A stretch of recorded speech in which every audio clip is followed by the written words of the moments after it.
Buenas tardes, les comparto en este minuto noticias de la agenda mediática internacional. El Consejo Permanente de la Organización de Estados Americanos, en su segundo día de reunión de emergencia, logró la aprobación de una resolución que condena enérgicamente la intrusión en las instalaciones de la Embajada de México en Ecuador y los actos de violencia ejercidos en contra de la integridad y la dignidad del personal diplomático de esa misión. La iniciativa fue presentada por Colombia y apoyada por todos los países.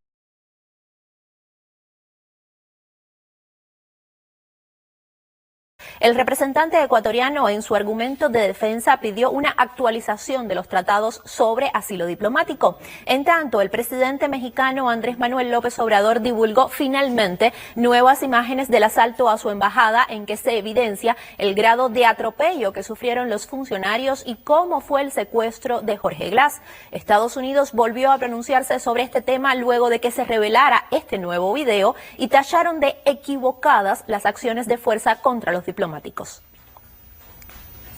Avanzamos. La reacción de los miembros de la OEA, incluso de la misión observadora permanente de España ante ese organismo, fue en la misma sintonía de rechazo y condena. Pero les comparto un resumen de los distintos pronunciamientos. En los 26 minutos con 40 segundos de la exposición del vicecanciller del Ecuador, la mayoría del tiempo fue para intentar convencernos de que el ex vicepresidente Jorge Glass es delincuente común.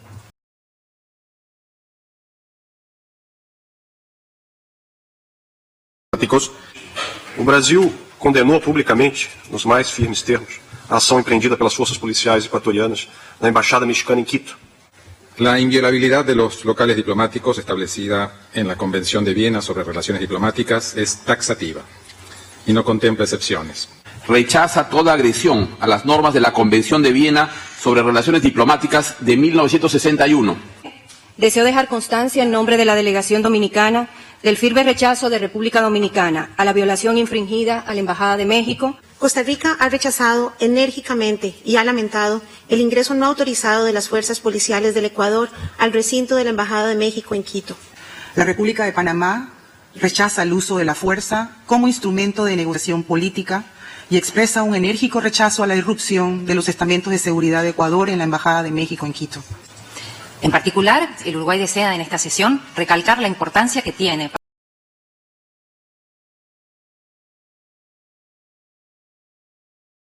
de la Convención de Viena ante lo ocurrido en la Embajada de México en la ciudad de Quito. Nuestra condena de la violación del derecho diplomático y consular, ya que la entrada por la fuerza en la Embajada de México en Quito supone una violación de la Convención de Viena sobre Relaciones Diplomáticas de 1961. Y tal y como se había anunciado, los presidentes de Colombia y Venezuela se reunieron en Caracas para revisar los avances de la agenda bilateral. Es el quinto encuentro cumbre entre Nicolás Maduro y Gustavo Petro desde que se retomaron las relaciones políticas y comerciales en 2022. Ambos mandatarios dijeron que primaron las coincidencias en los temas internacionales del momento y hubo un compromiso público de abogar por la paz y la estabilidad política regional. Y Colombia puede ayudar mucho en la paz política, en la estabilidad política que hemos propuesto que se pueda lograr en toda Sudamérica.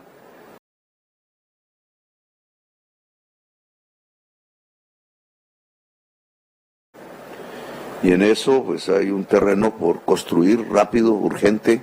Venezuela siempre estará lista, dispuesta y a la orden de usted y de ustedes para ayudar más allá de lo que se pueda, más allá del más allá, a construir la paz de Colombia.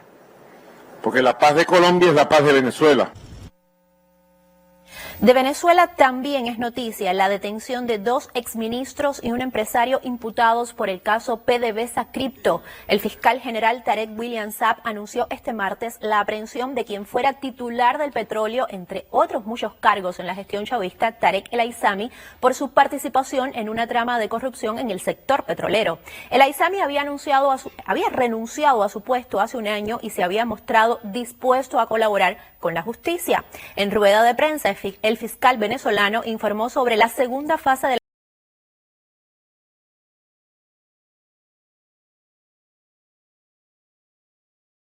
acusatoria pretendía demoler la economía venezolana, por lo que también se le imputará a los detenidos el delito de traición a la patria. Además de la ISAMI, también fue apresado el exministro de Economía y Finanzas y expresidente del Fondo de Desarrollo Nacional, Simón Alejandro Serpa, y el empresario Samarc López Bello, luego de recientes delaciones de al menos 5 testigos entrevistados por funcionarios del Ministerio Público.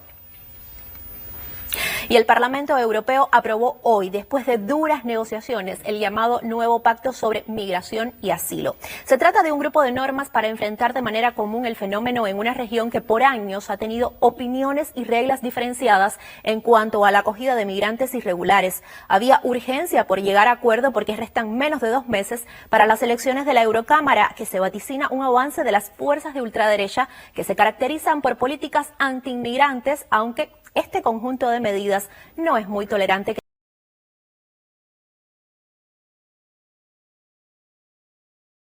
que hicieron parecer que la legislación nunca avanzaría. En diciembre pasado se logró consenso en 5 reglamentos fundamentales. Este compromiso necesitaba el visto bueno de cada institución del bloque comunitario y de los Estados miembros antes de su promulgación como ley. Organizaciones de derechos humanos han criticado duramente la iniciativa, que consideran contiene las políticas migratorias más mortíferas de la historia, porque proponen un endurecimiento del acceso a la protección internacional y de los procedimientos para acceder a la cada vez más fortificada Europa, siendo la detención de menores y las deportaciones en caliente los 2 aspectos más cuestionados. Y al cierre le informo que la relatora especial de la ONU sobre los territorios palestinos, Francesca Albanese, le pidió justamente a la Unión Europea que suspenda sus vínculos comerciales e institucionales con Israel como presión para que frene los crímenes de guerra en Gaza. Así va el mundo hasta esta hora.